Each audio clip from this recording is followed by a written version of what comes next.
I'm Joe Bianca. I'm Bill Finley. I'm Kelsey Riley.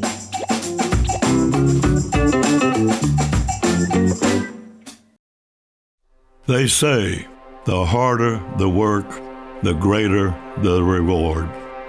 This is our life's work. Good morning. It is 11:51, Tuesday, March 16th. This is the TDN Writers Room presented by Keeneland. My name is Joe Bianca. I'm the associate editor of the Thoroughbred Daily News. To all my old school wrestling fans out there, happy Stone Cold Steve Austin Day. I'm Bill Finley, still just a correspondent for the Thoroughbred Daily News, looking for a title. I'm Kelsey Riley, international editor of the Thoroughbred Daily News, and I don't know how I'm going to live up to John Green's helium party tricks from last week, but I'll do my best to provide some entertainment. No one could ever live up to that. Yeah, maybe that's why he's not here. He's too high on helium this week. The TDN Writers Room is brought to you by Keeneland. Entries are now open for the March digital sale in the Keeneland Digital Sales Ring. The Keeneland Digital Sales Ring provides a standalone online auction accessible to buyers and sellers around the world. Keeneland is world-renowned for its live auction environment, and this online tool offers the quality experience you expect from Keeneland sales in an online format. For more information and to enter now, visit KeenelandDigital.com. All right, so last weekend, the much anticipated showdown between Concert Tour and Caddo River and the Rebel didn't really happen. Concert Tour went to the front, ran away with it. I mean, it's kind of just ho-hum at this point. Bob Baffert has another top Derby contender.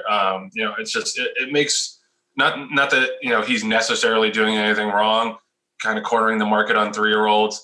It makes for a less exciting Derby trail for me if there's one or two trainers that are dominating all the preps and going to Kentucky is probably an odds-on favorite to win with one of them.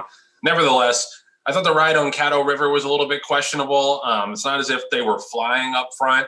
I would think drawing the rail, you have to be more aggressive than that with a horse who has never passed anybody before in his life, is clearly capable of running very fast fractions and staying on. So I thought that was kind of a mistake on Florent Giroux's part. Nevertheless, Joel Rosario was aggressive on Concert Tour, took advantage and took the bull by the horns and really never looked like he was stopping. So I don't think he's part of Baffert's A team necessarily. I think he kind of beat a bad field once Caddo River didn't show up.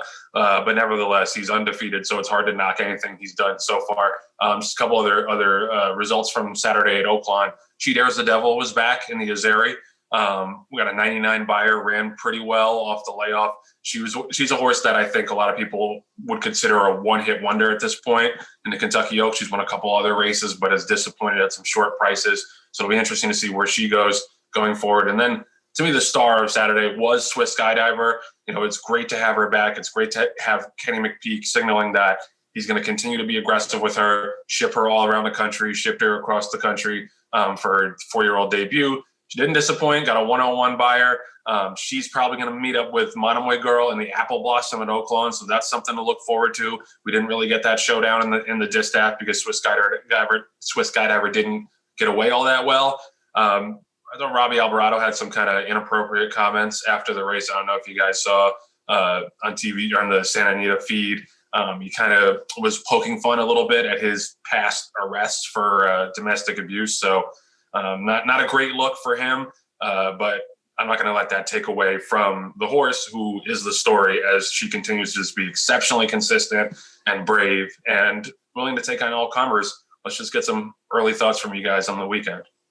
Oh, well, Joe, let's start with Concert Tour. And normally, you say things and I'm like, yeah, I agree. So I agree. No, I don't agree. When you said you don't think he's part of the A team, I think he's part of the A team. And talking to Bob Baffert, he thinks he's part of the A team as well. When I spoke to him yesterday, actually from Ocala, he was lumping them in with Life is Good. So far as, I've got some good horses and I've got some freakish horses, and Concert Tour is one of them. If the Derby will run tomorrow, I think he would be maybe the third or fourth choice. Definitely in the top 4, something like that.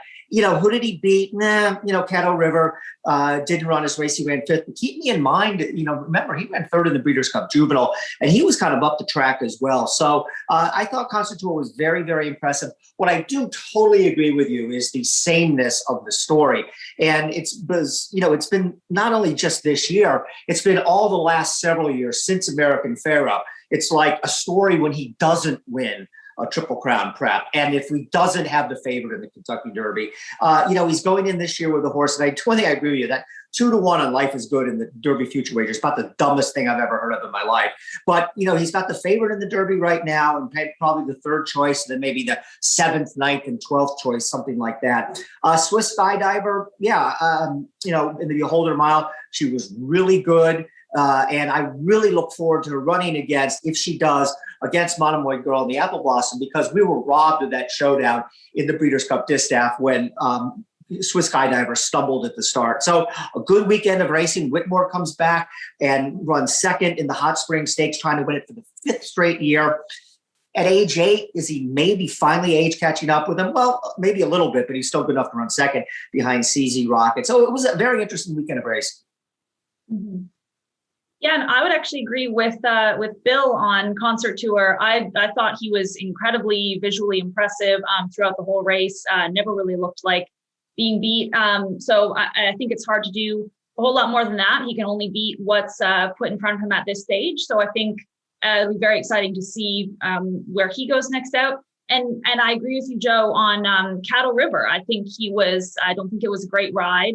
I think they didn't necessarily play to his strengths. And so I think he's still an extremely exciting horse that we'll see more from down the road. And absolutely agree with what you guys said about Swiss Skydiver. I think that was the performance of the weekend. And the thought of seeing her get to have a proper showdown this year, or hopefully more than one with Monomoy Girl, is something really to look forward to. And hopefully, she dares the devil. She ran a strong race as well, like you said. So hopefully she's in that mix as well. And, a couple other 3-year-olds that we didn't touch on as well. Triple Tap, the half brother to American Pharoah. He could not have been more impressive on debut there for Bob Baffert. So that's something to look forward to. And then Godolphin with another 3-year-old last week in Prevalence. Winning for the second time. And, I would agree that it wasn't as probably visually impressive as his debut win. But again, he can only beat what's put in front of him. I think, he was switching up running styles a bit, stretching out a bit in distance. I think the next time will be really telling for him. Agreed. Yeah, I mean, you brought up the other 3 horses I wanted to mention from the weekend. Triple Tap obviously was very impressive, well bred. It sounds from Bill's story yesterday like Baffert's going to be a little more patient with him. He was able to squeeze Justify out of the Derby, but I don't think there's any real incentive to do so now, especially when he has so many top class 3-year-olds. He can take his time and try to point him towards the summer races if he really is that good. Bears Watching was also a horse I wanted to mention on Saturday at Gulfstream, half brother to Code of Honor. Is a really visually striking horse to look at. He dominated second time out at Gulfstream. So he's the 3-year-old for Shug McGahee, who may develop later and be a factor in the second half of the year. But as for Prevalence, it's I don't want to be the turd in the punch bowl here, but I think I was expecting a little bit more from him in that race. I understand he did miss a breeze because he had the fever, but supposedly he had come back and drilled 2 strong breezes at Palm Meadows before that race. I think if you stuck Truth Serum in Brennan Walsh, he would say he was probably expecting a little bit more. Now, I understand from his point of view, the race went, so that was step 1. He won the race, that's step 2. So now he can take his pick with the final round of Derby prep. So I think that, it was kind of mission accomplished for him. But I just thought it was a workmanlike effort as opposed to something that was dazzling, as I don't think that allowance field was much better than the field that he drilled in his maiden race. But he does have a lot of talent for sure. He did learn to rate a little bit, like Kelsey mentioned, so that could be key for him going forward. He doesn't necessarily just have to pop out to the front.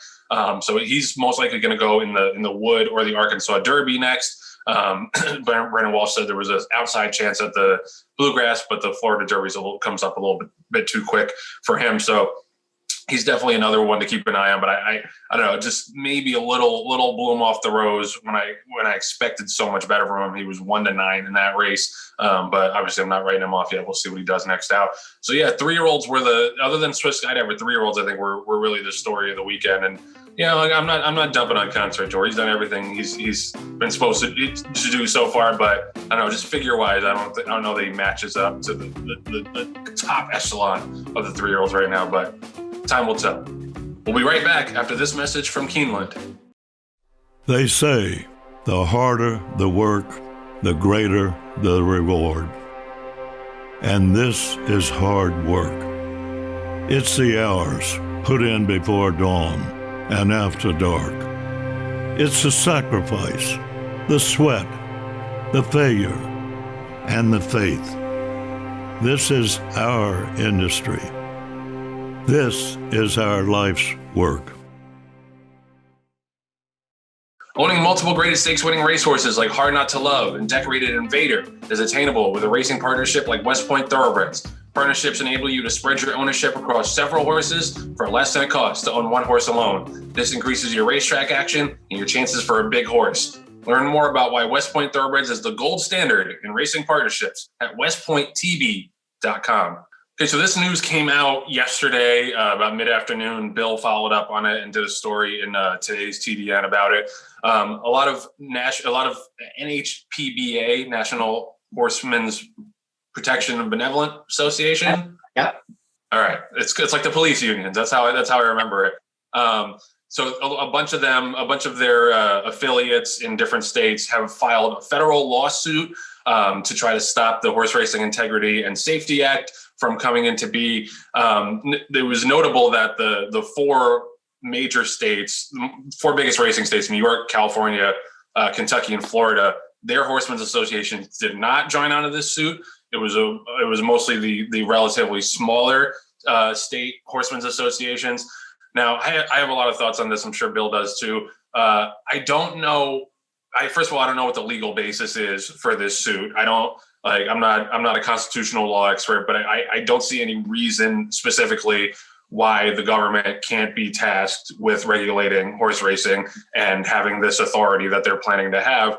I think this is the perfect entity and perfect segment of the economy and business for the government to regulate. I mean, usually it happens when you have proven over time that you are insufficient in regulating yourselves. Like, I think that's happened in the past, with banks, when banks go under, the government steps in and there's nationalization. Like, this is such a small thing that it's not as if, the Congress is going to be, nitpicking and moving things around about horse racing. They're appointing people who are qualified, theoretically, to oversee horse racing. And the biggest deal to me was, they're talking about the authority. Now, for those who are not up on the law, the Horse Racing Integrity and Safety Act is going to appoint this 9-member authority that's going to be in charge of regulating the sport, which I agree with the idea that it's a little murky. Who is going to be picking these people? Who are these people going to be? What conflicts of interest might they have? I agree that there is a little bit of there should be a little bit of consternation about that. However, the biggest part of HISA is the drug enforcement and USADA coming in and being in charge of making uniform drug policy in racing, which is something that is extremely necessary. And I noticed that, in the releases yesterday, they didn't mention anything about Travis Tiger and USADA and drug enforcement. It was all focused on this one authority. And I think that is telling, that means they know it's a bad PR look to be against uniform drug policy. So I think that's what they're suing against, but that they don't want to mention that because they know that that's not going to look good. And, they're kind of the lone voice right now against this and against cleaning up the sport, which I think puts horsemen's groups on an island. And like I said, it's not all of them. Mark Cassey had some good quotes in Bill's story saying they sure didn't ask me my opinion, Arthur Hancock as well. This is just something that I think is counterproductive. I don't think it's going to succeed in stopping the bill from being enacted.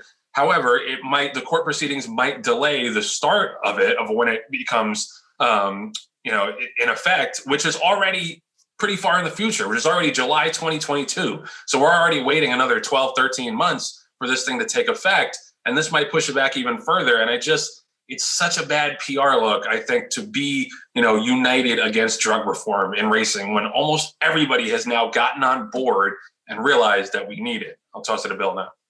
I'm ready to go into a Bianca-esque rant here about this. When my head stopped exploding and I put all the pieces back together yesterday, I had a lot of thoughts. And some of you already mentioned, Joe. Whether or not this is about a lawsuit or not, I have no idea. We don't know anything about constitutional law, et cetera. But at the very least, I think this is going to tie this thing up for a while and perhaps tie it up for years. If they're really so inclined, we might still be talking about this 3-4 years from now that, we got to get the last lawsuit out of the way. Then Travis Tigert can come in. And what really bothers me the most about this is, and you're again, absolutely right. They talk, oh, this is unconstitutional. Isn't it horrible? No, you're right. They don't want the sport cleaned up. Because why else would you be against this? You think any trainer in the Oregon HPPA is worried about the constitutionality of it, which one of the HPPAs that signed up for this, the constitutionality of the Horse Racing Safety Integrity Act. And what is the most asinine part of this is that nobody should be more in favor of Travis Tigert and USADA coming in than trainers. Because these guys that are suing the Jockey Club, the authority, et cetera, are, for the most part, I assume, honest people. Like they got a quote from Ron Moquette about this. And there's a perfect example. There's never been any hint of scandal his entire career. Good trainer, seems like a good guy, doesn't win 35% like some of these guys do. And he's saying, I don't want this to happen. Ron Moquette should be leading the charge for this to happen, because how many times in his career has he been beaten by a cheater? 10, 20, 30, 40, 50, 100 times? We don't really know. So this is so ass backward and asinine of the horsemen. They should be the ones leading the charge, because at the end of the day, when this happens, it's going to make the honest trainers and owners in this sport do better. And that's what this is all about. I don't know what they're thinking. This is just terrible advice. And it's not good for the sport. And it's not good for the horsemen. The horsemen are going against their own best interests there. Mm-hmm. Well, exactly. Like I think you said, this is being put in to level the playing field for the trainers, the horsemen, the bettors. And I think back to when you guys had Travis Tigert on, and he was talking about when USADA came in to start policing cycling, and how, when they began to crack down on things, people began to perceive it as a more open sport that, they could compete in, that they could reasonably, win at the highest levels. And how is that not a great thing for racing? That's what we need. We're constantly trying to attract bettors, owners, new people into the sport. So this is the type of thing that we need. And also racing is in a position now where it's needing to prove, as anything should, that we're doing everything we can to protect the safety of our participants, of our horses, of our riders. This is the next step in that process. Yeah, and then I just wonder about the motivations of this, because I don't think that the horsemen's groups realistically think that this lawsuit is going to stop the HISA from being enacted. Like Kelsey said, they came in and started policing cycling. Like there was that kind of quasi-governmental approach to that sport. The Congress got involved with baseball when, all the cheating steroid guys were running amok. So I don't know what the basis is for saying that the government can't get involved in this kind of sport. But at the end of the day, I wonder about the motivation. It seems kind of like a cry for attention.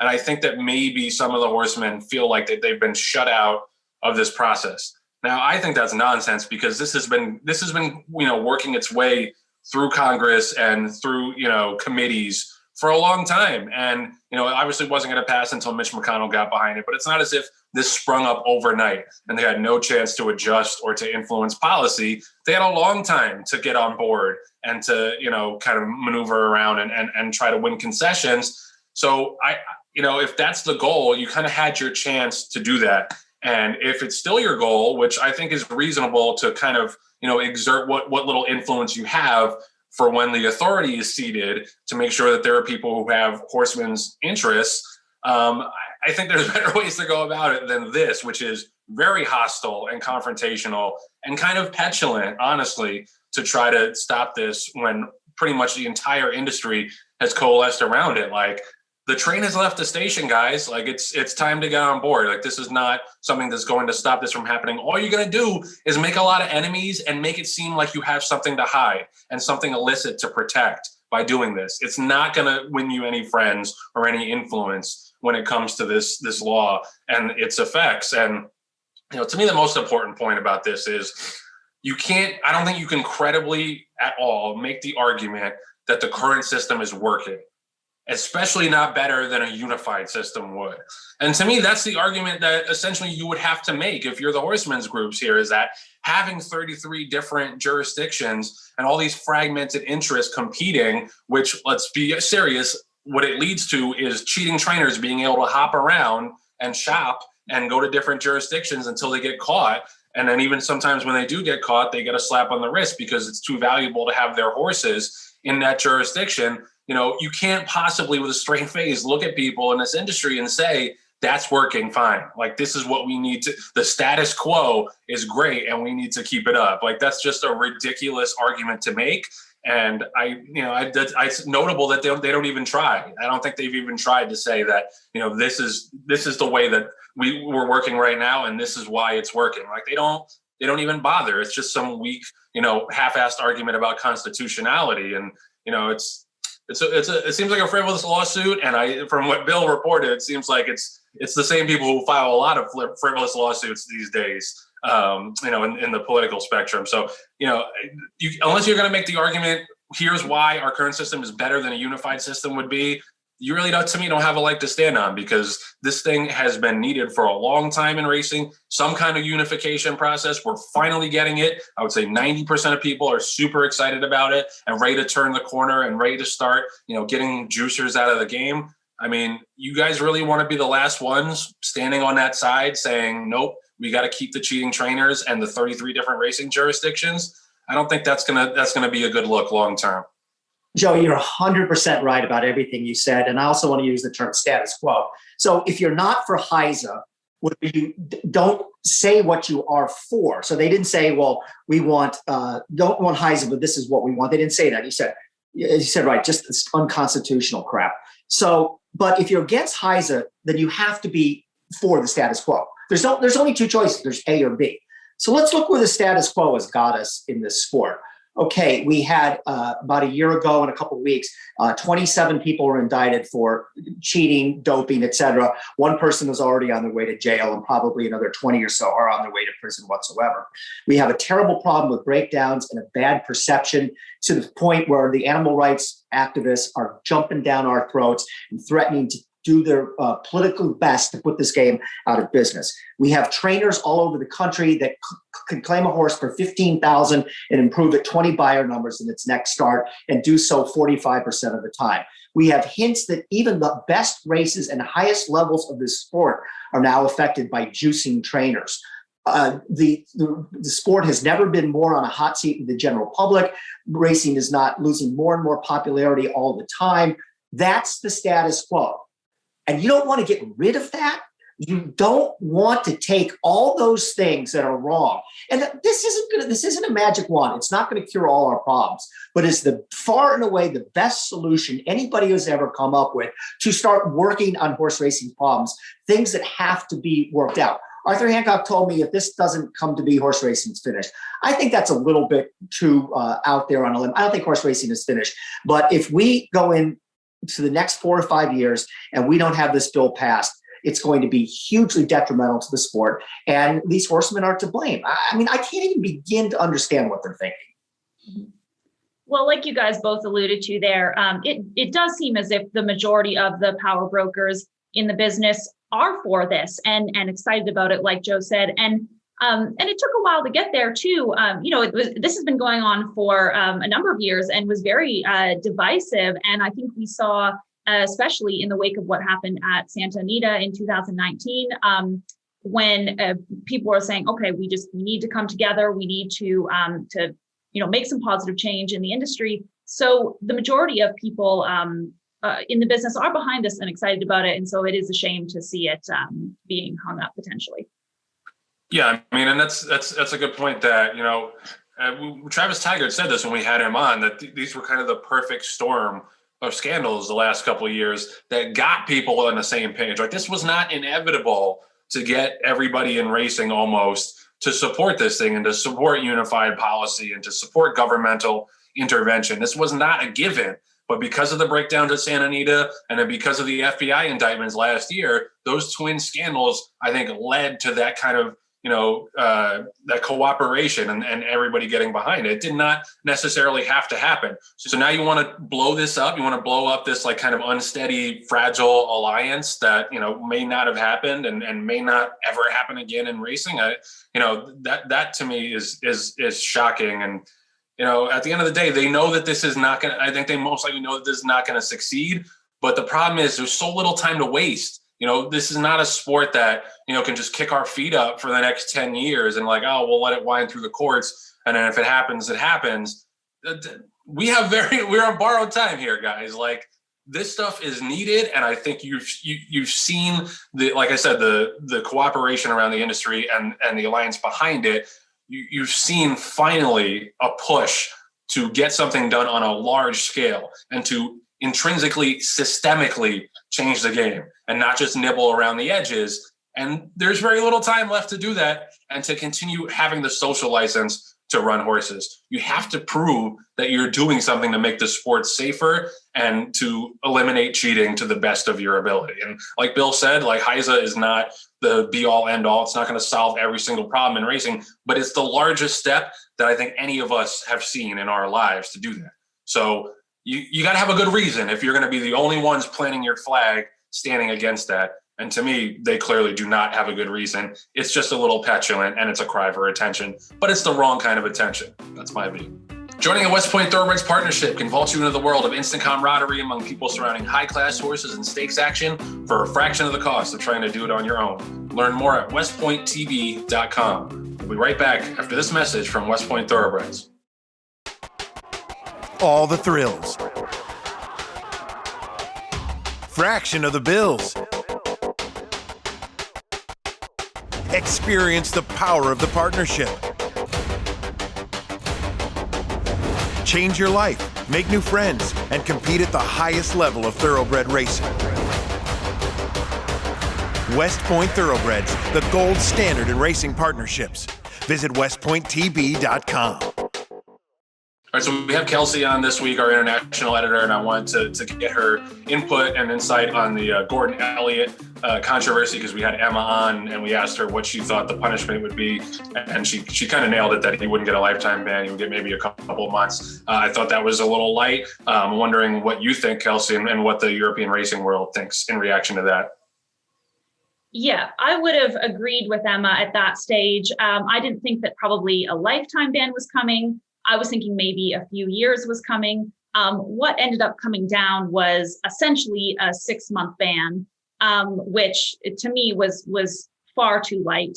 And the thing that's been, it was a very interesting week because there was a lot of talk about, how it was affecting Gordon's mental health and how, apologetic and sorry he was and everything else. But the thing that was extremely disappointing for me in the following couple of days after he received his ban from the Irish Horse Racing Regulatory Board was he came out with a statement about 2 days later saying, another trainer will basically be stepping in, taking over operations for the duration of the ban, something that sounds, rather familiar to us here in America.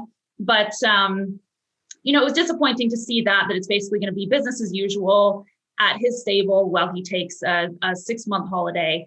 And then, he put this message out on Twitter announcing this and then saying at the end of it, and this message was later taken down and a revised one put up, but saying Gordon will be available to assist the placeholder trainer. And to me, that showed that, there was all this talk about how sorry he was, about how much he loves his horses, his mental health and everything else. But to me, that showed he just didn't get it.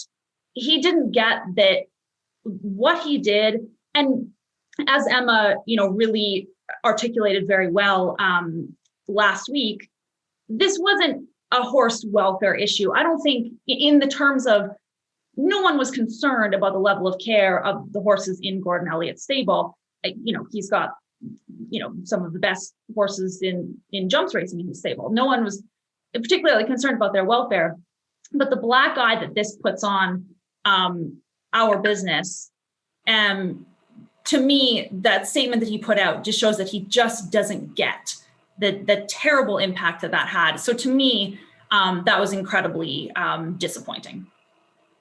Yeah, and it's a good point that you made about him being able to still assist with the stable. Like that's a major problem in American racing. Even when a guy does get suspended, which is extremely infrequently, their assistant trainer just takes over in name only, and the program is still pretty much running the same. So that's an interesting point, and it's oddly satisfying to see another country, slapping guys on the wrist for like major transgressions, because it's something that pisses us off to no end in America. But yeah, I think kind of we're all in agreement there that he got off the hook a lot easier than it looked like he was going to, especially with how big that controversy became. The Green Group Guest of the Week is sponsored by the Green Group, an accounting, tax, consulting, and advisory firm specializing in the thoroughbred industry. With over 500 clients in the horse business, they have proven strategies to save you taxes. Learn more and more about how they can help you at www.greenco.com. So our Green Group Guest of the Week this week is the phenomenal TVG analyst and reporter, Christina Blacker. Thank you so much for joining us. Thanks for having me, guys. It's great to be with you today. All right, so we're glad to talk to you. We're glad that you were able to squeeze us in. I wanted to talk about Hit the Road first. We have a lot of questions to ask you about your job and your life in Southern California racing, but Hit the Road obviously is a major, major horse for you and your husband, Dan. Can you just talk about the journey, not just with him to become a Grade 1 winner, but kind of over the past several years, maybe even 10 years, to get the barn to be at a place where it can have a Grade 1 winner? Yeah, I think the thing about training that is interesting and also just so challenging is that when you start in this business or in any business, of course, you have to put in the time, the blood, sweat, and tears and try to progress things. But until you have a horse that really has some ability, I don't feel like a lot of trainers get the chance to show what they can do.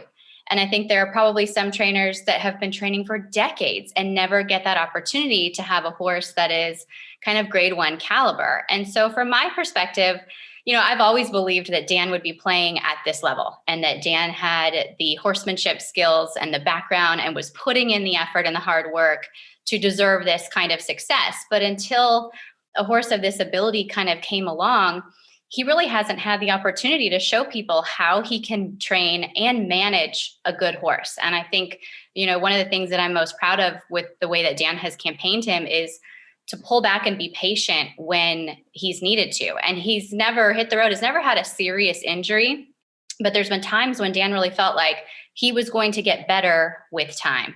At the end of his 2-year-old season, he had already won some stakes races. He competed in the Breeders' Cup. It was time to kick back and just let him have a little time to grow up. And then he came back in his 3-year-old season. And after winning the Oceanside, he had some really minor kind of bone bruising type stuff. Dan did all of the diagnostics that Santa Anita offers, and nothing serious was necessary to be done for him. But Dan really felt like he just needed some time. He could have pressed on. He could have probably run in the La Jolla and run in the Del Mar Derby, but he knew he was a horse that hopefully one day would win a Grade 1 and that would get better at 4 years old. And so now I think you're seeing that patience really pay off. And it's something that I know Dan really learned from Richard Mandela. He's worked for a lot of wonderful people, but he'll point to Richard as the horseman that really taught him the most in his time there. And I think taking that approach is what has enabled him to kind of cultivate this horse into what he is now. And hopefully the trajectory is continuing to improve. And, you think about trainers like Chad Brown, he had a Grade 1 winner in his first season, and you see just how fast that career can skyrocket. And you look at Brad Cox and, Monomoy Girl came around a couple of years ago, and there it goes, like right up the graph. All of these horses, all of these owners come calling once they see what you can do. So fingers crossed, this is the horse that really enables Dan to take the entire barn to the next level, because he's now proven what he can do with a good horse. Hi, Christina. Thanks for joining us. And we spent a lot of time on this podcast this week and pretty much all the podcasts that we do talking about racing's image and the perception problems that it has. I don't need to rehash this because you know very well everything that's going on, but you're somebody who behind the scenes has been doing something to combat this problem. Tell us about what you do with I Am Horse Racing, which you're the Director of Public Relations, and what good and what accomplishments do you think it's done so far for the public perception and how people look at our sport? Yeah, the idea for I Am Horse Racing really came about right where I'm sitting around this table right here with a group of women that are, interested and all have investments in the game. And we felt like a couple years ago when the safety issues were so prevalent at Santa Anita, there was so much coverage and so much local media coverage about what was going on. And in those reports was a real implication that people in horse racing and people that are training horses, jockeys, any exercise riders don't love horses and don't care about horses and are just not treating these horses with the respect that they deserve. And so what we wanted to do was to try to put something forward that was really educational and something that was out there to say, hey, no, you know what? Yeah, we recognize that there's a problem. We recognize that safety needs to be addressed, but look at these thousands of people across the country that are dedicated to these horses. Did you know that horses have an acupuncturist? Did you know that they have a masseuse? Did you know that there's a night watchman? Did you know that Jessica Pfeiffer could have gone on to a career in economics and she wants to be a jockey because she loves horses? We wanted people to know that from the top to the bottom, there are people invested in this game because at the core of it, their passion is this animal and these horses. And so that was the initial kind of drive to start I Am Horse Racing. From there, what we've wanted to do is just to spread our reach as wide as we can and to reach as many people with these stories as we can. And social media has been great for that. One of the recent partnerships that I really believe in that I think has helped us a lot is teaming up with My Racehorse, because these are the people that we wanted to reach. These are folks that have an interest in horse racing, but they don't really know a lot about it. And so now we're able to flood them with this information.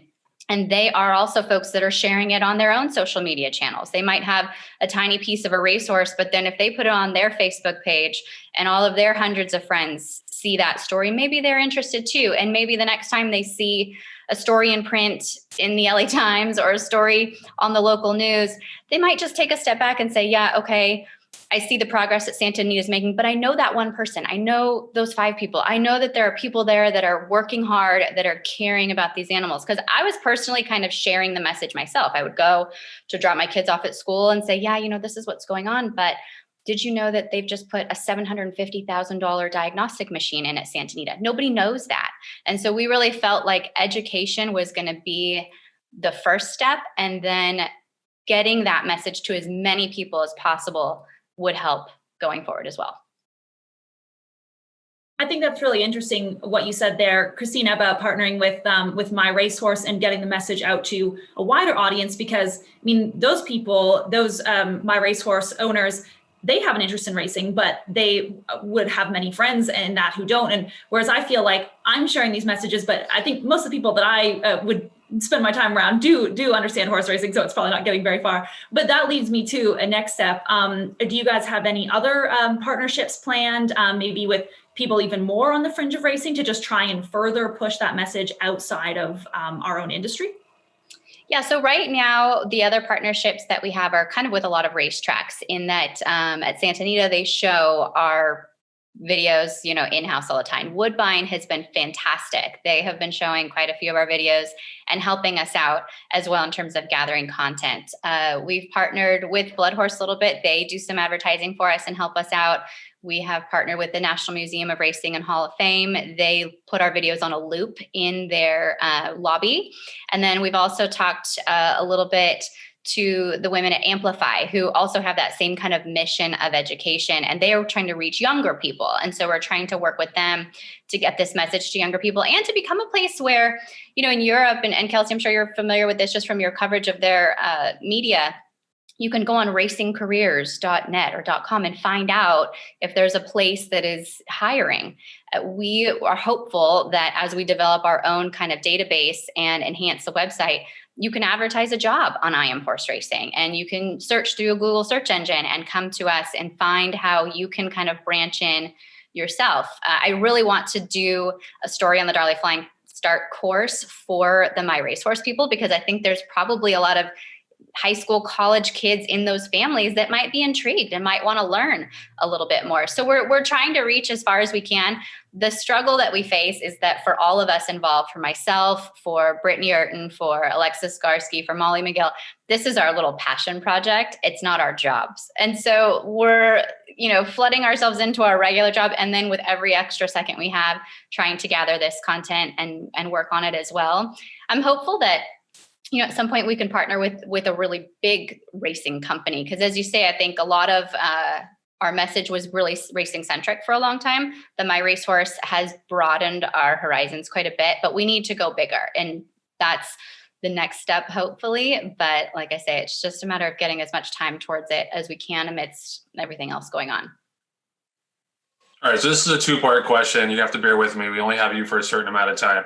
I think it's interesting for you that you have multiple insights and multiple ways to look at the industry, from your time on television and your time involved with an up-and-coming barn in Southern California. So is there something on either side that you've seen from your experience on TVG or your experience with the Blacker barn that you think can be done better in terms of presenting the sport, marketing the sport on television, and in terms of making sure, like you said, that guys like Dan have the opportunity to come up in the game and not the horses aren't all dominated by a handful of trainers? I know that's hard. It's a lot, two questions in one, but I was curious to get both of your perspectives on that. Yeah, I think, from a marketing perspective, I look at the team at First Racing. I look at Aiden Butler. I look at Nate Newby and all the folks back at Gulfstream. And I think that they are trying some new things in terms of gearing towards a younger audience. I think some of their videos haven't been as well received within the racing community, but I think you have to try, right? You throw a few things out there and not everything's going to stick. And I think they have to continue to kind of push the envelope that way. I think we really need to focus on the fact that people are always on their phones, on their tablets. You have to get as much as you can quickly in that sort of digital form that can be easily consumed. We, for our videos at I Am Horse Racing, the ones that go on Twitter, we try to keep them at about a minute 15, because beyond that, you kind of lose somebody if they aren't really invested. If you don't hook them quickly, they're gone. And so I think those kind of shorter bursts of marketing energy are a little bit more 2021. It's what people want right now. With TVG and with our association with FanDuel, we're able to reach so many sports betting customers now. And that, I think, has a possibility to be such a huge game changer moving forward. As states are making sports betting legal one by one, the databases are coming together from FanDuel and TVG. And the concept and the idea going forward is, you might have all these folks that want to bet on a football game, or they want to bet on a basketball game. But did they know that in the time of that timeout, in that 2-minute timeout, you can also bet on a horse race? And that's the plan. You bring them in because of this other sport that they're passionate about.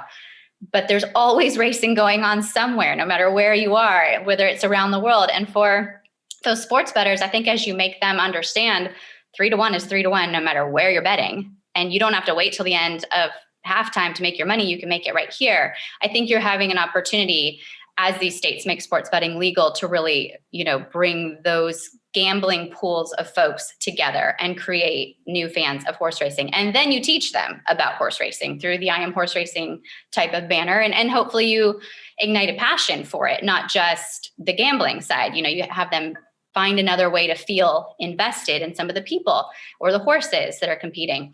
And then as far as the actual racing goes, it's so hard. When my dad talks all the time about back in the day, they would cap every horseman at 40 horses.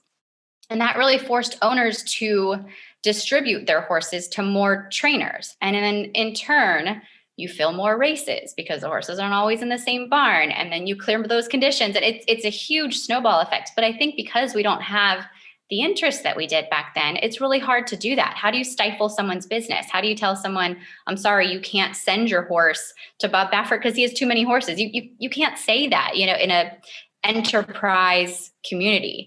But I think to be a trainer now, and if you want to start, I look at Dan and he never stops. He's gone at 4:30 in the morning. He doesn't come home at lunch. He's on the computer. He's updating his website. He's emailing people. He's hustling. He's shaking hands. He's at the sale buying horses. He's doing deals. You've got to be all in to start in this business right now. Nobody's going to call you to train their horse anymore. And so I think you need people that are hungry and young, and not necessarily young, I shouldn't say that. You need people that are hungry and that really want it and want that success. And I think it's there. And I think that as we keep making these safety and integrity progressions moving forward, if we earn back the trust of the public, of folks that might have enough money to become owners, of my racehorse people that then learn a little bit and also have money, and then maybe they want to dive into another syndicate, I think the success will come from there. I think we have to just try to share our message as much as possible, make the game as safe and as transparent as we can, and hope that as more people get their eyes on racing like they did in 2020, we can keep them around as fans. Christina, let me shift gears a little bit here. You grew up in a horse racing family, but you've said in the past that you never paid much attention to the handicapping aspect of the sport. So you kind of had to have a baptism by fire. So tell us about when and how you got up to speed on the handicapping, which is a big part of your job. And what kind of handicapper are you right now?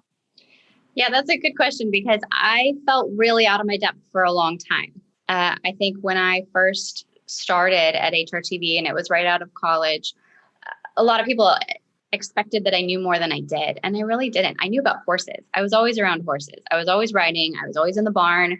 I had my own horse. I helped my dad when he was training, but I never read the racing form. I wasn't gambling. And so this was a huge learning curve for me. And I bought every book I could get my hands on and studied. I reported for years. I was probably reporting for 7 or 8 years. And so from that perspective, I was able to learn and to listen from my coworkers and not have to give my own opinion yet. And it really wasn't until much later, and I would say, honestly, in the last 5 or 6 years, that I felt like I had an opinion that carried enough knowledge and weight behind it to stand by it. And I use everything I can get my hands on now. I'm a real student. I've always just been someone that would research and read and bring everything together and then form my opinions. So I use Thoroughgraph pretty heavily. I use Stats Racelens a lot now. I do all my chart work and kind of look at their percentages. I love their late pace figures and the Equibase speed figures. I like to look at those, and I like to look at Thoroughgraph and see if I see things lining up or if I see things that are different. I think I watch replays really well because my dad was a rider. That's one thing that I will gain the most from as I'm handicapping, because I look at not just the horses, but the riders too, and how they're kind of working with their horses. I've started using Trip Note Pros, which is kind of a new product, and they put out their trip notes on every horse in every race at Santa Anita and Gulfstream right now. And so it's something that I dedicate a lot of time to. I get up pretty early. I get up when Dan goes to the barn, and I spend probably 2-3 hours every morning trying to gather all my information together. And I also, as I'm on TVG, I'll give my selection, but I also just want to give as much information as I can. It's my job to do all that work. Maybe the person at home didn't have that time. They were doing their regular job, and now they're here to watch racing for fun. So I'll give you my opinion, but I also want you to know that I found all this other information, and it's up to you to make your own choice so that you feel strongly enough when you bet your own money. Christina, this is almost going to build a bit on Joe's last question for you, but I guess just because you can look at it from a few different perspectives as well, and it's a broad question, so interpret it whatever way you like. But there's just been a lot of change, especially the last few years in the industry, in terms of ownership, looking at safety, all that sort of thing. Say, a generation ahead now, what does racing look like to you? I think it looks more accessible to that generation, at least I hope. And I think things like My Racehorse, things like these apps, the migration of TVG, of FanDuel, and of all of the other sports networks that are doing the same to try and bring more people in.